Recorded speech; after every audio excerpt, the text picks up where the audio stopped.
শুভ দুপুর বন্ধুরা।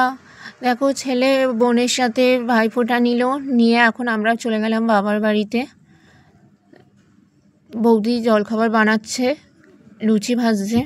এটা হচ্ছে আমার বৌদি, যদি আমার থেকে বয়সে অনেকটাই ছোট, তবুও মাঝে মধ্যে বৌদি বলি, বেসিক্যালি আমি নাম ধরেই ডাকি।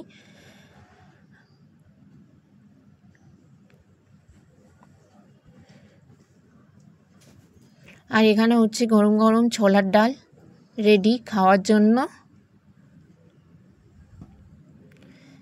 তারপর আছে লাঞ্চ, ভাত, ডাল, ধনে পাতা দিয়ে ডাল করেছিল। ওর হাতের রান্নাগুলো খুবই সুন্দর, ভালোই লাগে খেতে। তারপর ছেলেটা সব পনির দিয়ে, আলু দিয়ে আর ফুলকপি দিয়ে একটা তরকারি। তারপর আমার পিছনে বাবার যে জায়গাটা দিয়েছিল সেখান থেকে একটু শাক তুললাম। তারপর আমি আর হাজব্যান্ড বেরিয়ে পড়লাম বাজারে। ক্যানিং স্টেশন, এটা স্টেশনের উপর দিয়ে যাচ্ছি। দেখো কত দোকান স্টেশনের ওপরে শেড দিয়েছে নতুন করে, আগে এতটা ছিল না, এখন নতুন করে দিয়েছে, বেশ ভালোই লাগছে। তারপর সেখান থেকে চলে গেলাম দাদার দোকানে।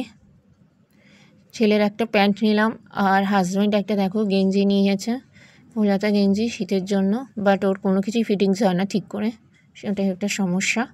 তো এটা হয়েছে কোনো রকমে। আমার তো বেশ ভালোই লাগছিলো কালারটা, তোমাদের কেমন লাগছে দেখো। এটা হচ্ছে আমার দাদা।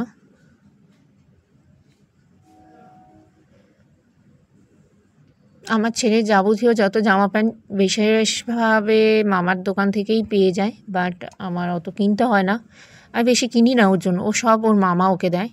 তারপর আমরা চলে গেলাম আমাদের জন্য কয়েকটা কুর্তি কিনে নিলাম, 4-5টা কুর্তি কিনে নিলাম। কিনে নিয়ে তারপর আসলাম ক্যানিং বাজারের ভেতর, ঢুকে গেলাম, ডাব নিলাম, পানি ফল নিলাম। এবার তোমাদের টাটা, বাই বাই।